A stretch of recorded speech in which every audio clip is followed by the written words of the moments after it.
My sister, the family's golden child, decided to schedule her wedding on the very same day as mine. The words cut through the room like glass breaking under pressure.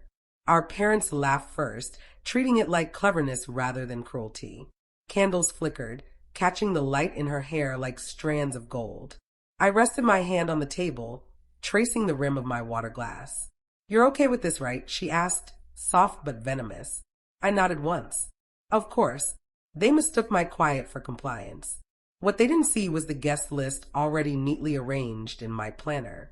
2 months later, that very same table would fall silent for a far different reason.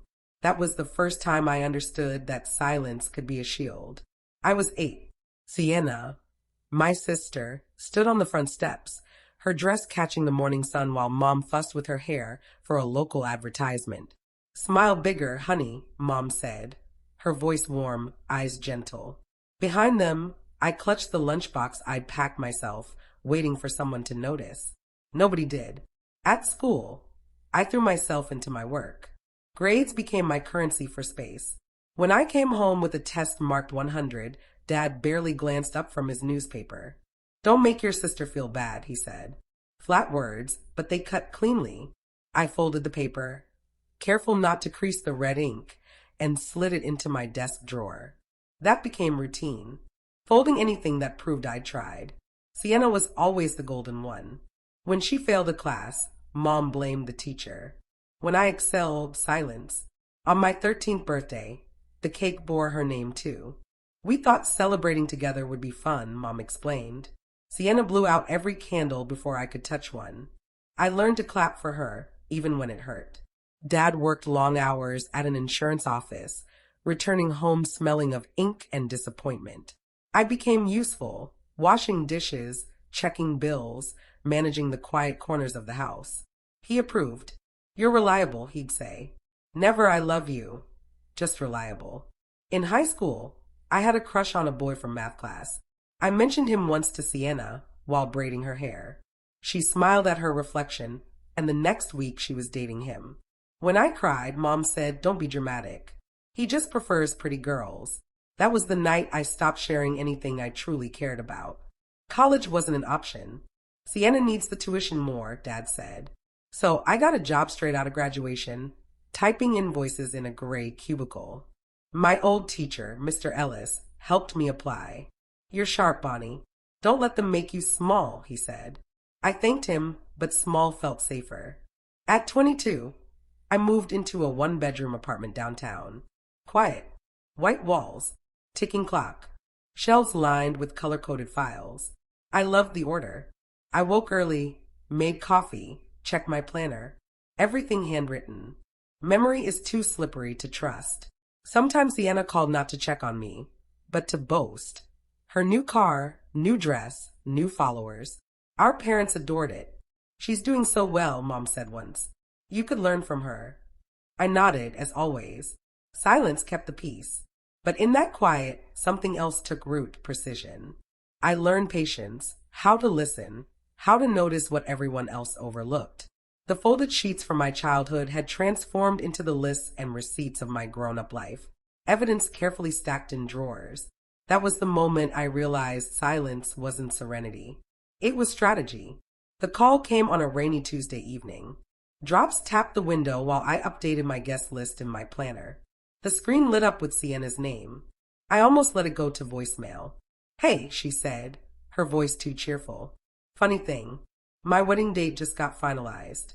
It's the same day as yours." For a heartbeat, all I could hear was the ticking clock. "The same day," I repeated silently. "Yeah, but you're doing something small anyway, right?" "Just family." She laughed softly. "Of course. Our relatives will be at mine." "Makes sense, right?" There was a pause long enough for her to notice. "Bonnie, you're okay with that, right?" I stared at the circle of ink on my planner, the one marking my date. The pen was still in my hand, pressing into the paper until the mark deepened, even smudging slightly. "Yes," I said at last. "I'm okay with it." When the call ended, I stayed in the dark for a long while. The rain was the only sound. My reflection in the window looked calm, almost distant, but my hand had turned cold. Later that night, Mom called. Your sister's venue is much bigger, she said brightly. Everyone will be there. You can keep yours quiet. Maybe start after theirs ends. Dad's voice came from the background. Be supportive, Bonnie. It's her big day. Of course, I replied again. The same 2 words. When the line went dead, I flipped open my planner. 2 identical circles glowed under the desk lamp. Hers and mine. I added a small note next to mine. Confirmed. Do not move. They would call it coincidence. They would claim I didn't mind. But I knew better. Years of lessons had drilled it into me. Stay small, stay quiet, stay in the shadows. This time, I would stay exactly where I was, under the same light they assumed belonged only to her. The morning after the call, I woke before the alarm. The apartment was gray. Still, the quiet heavy with anticipation. Steam rose from my coffee, fogging the window and softening Chicago's skyline. I ran a finger over the word confirmed in my planner. The ink was smooth, dry. At 8 a.m., I arrived at the office. 9 years at this company had taught me how to move things without drawing attention. While colleagues chatted about weekend plans, I opened the HR portal and started drafting an internal memo. Invitation to the Carter Reed wedding. Formal attendance requested. I didn't send it yet. Just saved it as a draft, my cursor blinking like a pulse. By noon, I called the event coordinator. Yes, I said. We'll keep the same date. She hesitated. Are you sure? The other family? I'm sure, I interrupted gently. But we'll need the grand ballroom instead. Of course, Ms. Reed. That evening, I told Liam, my fiancé, about the call. He stayed quiet for a long moment, then asked, You really aren't changing it? No. He nodded once, expression unreadable. Then we do it properly. Right guest list, right lighting, right sound. I gave a faint smile. Proper silence. The following week passed like a silent montage no one watched. Click. The keyboard as I finalized the HR email. Swipe. The pen marking each confirmed RSVP from executives and department heads. Print. The stack of envelopes sealed with gold wax. Check. Payments cleared for ballroom catering and live music. Every action felt deliberate, measured, exact. The rhythm steady, cold. I realized then. Silence wasn't emptiness. It was control. Mom called again midweek. Your sister's reception will be beautiful, she said. You'll help set up, won't you? I glanced at the stack of invoices beside me. I'll be busy that day, I said. Busy? But it's her wedding. Yes, I said softly. It is. She didn't catch the change in my tone. She never did. At night, I spread everything across the dining table. The seating chart, the printed guest list, the ceremony timeline. Liam sat across from me, reviewing details. You sure this isn't too much? He asked. Not enough, I replied. He smiled slowly, pride in his eyes. Then let's make it perfect. A week later, we toured the venue together. The grand ballroom stretched wide, luminous chandeliers scattering light like fractured ice. It's elegant, I told the manager, but understated. Keep it simple. Yes, ma'am. I brushed my fingers over the drapes, thick ivory soft under my touch. No excessive decor. I wanted the quiet to speak. The staff looked puzzled. Liam didn't. He understood. Each night, I recorded every small detail. Final guest count, seating for Mr. Carter. Liam's father, the CEO. Adjusted schedules, reserved parking for senior executives, arranged live musicians from the company's charity gala list. Every name I added meant Sienna's guest list shrank by default. She and her fiancé, Noah, had chosen the same venue complex, same floor, 2 halls. She thought it would humiliate me. When the final confirmation email arrived from HR, mandatory attendance for all upper management, I read it twice before archiving it. One evening, I found an old box in my closet. Inside, among papers, was the folded test I'd hidden as a child. The red 100 still glared through the creases. I unfolded it carefully and laid it flat on the table.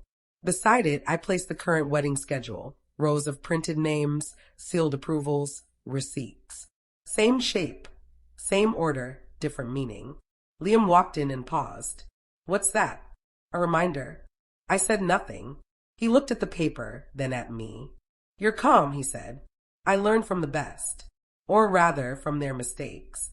The night before the wedding, sleep was scarce. I pressed the dress carefully, double-checked the planner one last time, and set it by the window where the first rays of dawn would touch it. Outside, the city was hushed, traffic muted. I watched the sunrise paint the glass in shades of gold. At 7 a.m., my phone vibrated. Mom again.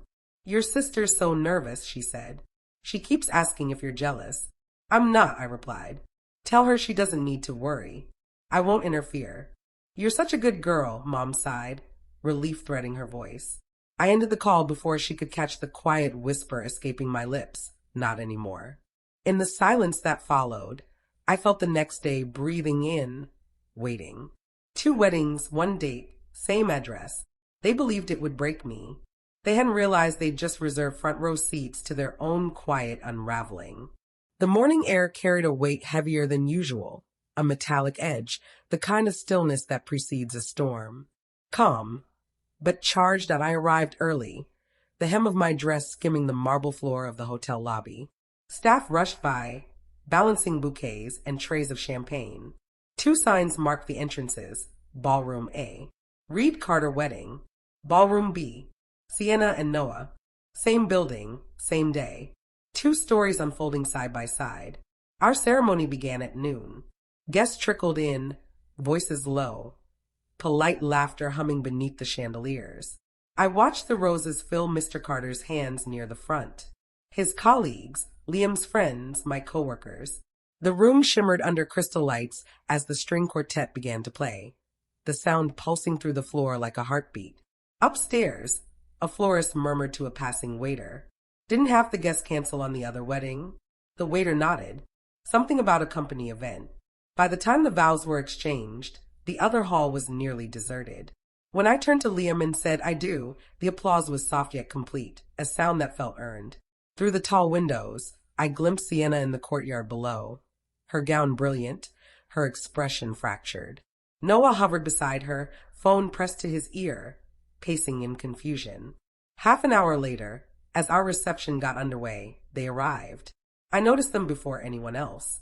Mom, Dad, Sienna, and Noah, all dressed for the wrong room. Their faces shifted as they took in the crowd.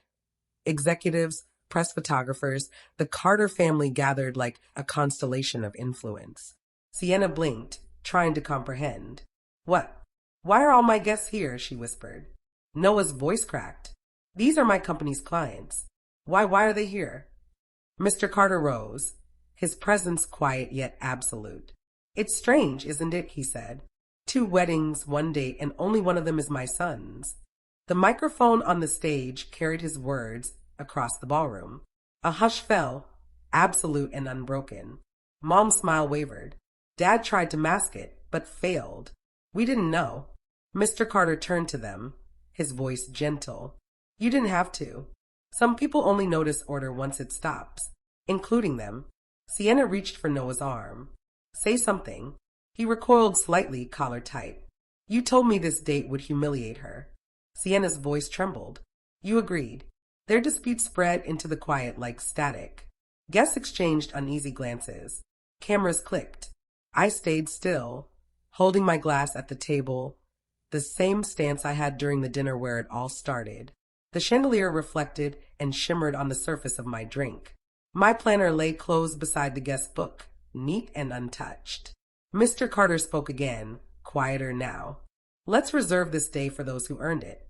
At his nod, the staff guided the interlopers out. Calmly, politely, like removing noise from a room meant for music. Once the doors closed, the quartet began a new piece, deliberate and unhurried. The tension eased into applause. I lifted my glass. Not high, just enough to see my reflection ripple slightly in the wine. "They're gone," Liam whispered, touching my hand. "I know," I murmured. Across the hall, I caught a faint echo. A door slamming in Ballroom B. Likely someone yelling, then nothing. The sound dissolved into the music and the gentle murmur of conversation. "They came to see me fail," I said under my breath. Instead, they witnessed what silence can build. Liam offered a small, steady smile. "And destroy." We clinked glasses once. Not for victory, but for balance restored. The rest of the evening flowed in calm waves. No speeches, no drama, just the rhythm of forks against plates and laughter finally belonging in the right room. When it ended, I gave one last glance around. The chandelier light, the polished floor, my reflection clear and unbroken. The silence they left was perfect. The morning after, the city felt cleansed. Pale gold light spilled over the skyline through the window. Streets below were damp and still. I stood barefoot in the kitchen, stirring sugar into my coffee. The cup clicked softly against the counter, steady and measured. Liam was still asleep. The sound of his breathing mingled with the low hum of the refrigerator. On the dining table, my planner lay closed, its pages now slightly warped from constant use. Next to it, our marriage certificate rested under the morning light, the seal catching a glint. The same shade as the ink I had used months ago to circle that date. For years, I had tucked away proof of myself into drawers, report cards, receipts, unspoken truths. Yesterday, I finally laid it all out. No shouting, no confrontation, just a quiet line drawn straight through all that had once hurt. I thought of Sienna. Perhaps she, too, had woken to silence, an empty inbox, an unanswered call, the sound of her own reflection cracking. Maybe our parents sat in their home, still trying to process the moment the applause in the room simply stopped. I didn't feel satisfaction imagining it, just distance. The kettle whistled softly. I turned it off before it grew loud. Liam entered, hair mussed, eyes half open. "Morning," he said. "Morning," I replied. He leaned against the counter. "You okay?" I nodded. "Yes, finally." We didn't speak of the wedding. We didn't have to. It had already done its work, ending what needed to end, beginning something quiet. When he left for work, the apartment returned to a calm rhythm. I cracked the window slightly. The air smelled of rain and fresh bread from the bakery downstairs. Somewhere in the distance, a train moved through the city, its horn low and fading. I sat at the table, opened my planner one final time, and drew a clean line beneath the last entry. Reed Carter, wedding completed. I closed it and set it beside the certificate. Light shifted across the two papers, merging them into a single, soft reflection. This time, silence didn't signal absence. It meant control. In families like mine, power doesn't announce itself. It withdraws. And when it does, the room finally learns the sound of true quiet. Not emptiness, earned stillness. The sound of boundaries settling, carving out peace after years of being drowned out. If this story stayed with you, stay for the next one. Every silence carries a reckoning. Every reckoning begins with one quiet act of courage. Subscribe, keep listening, and let's explore how calm can become the most powerful justice of all. New stories each week, where revenge speaks softly. If you want, I can also create an even more cinematic, audio narration ready version, keeping the same words but adding subtle rhythm and pacing, so it reads naturally for spoken word podcasts or audiobooks.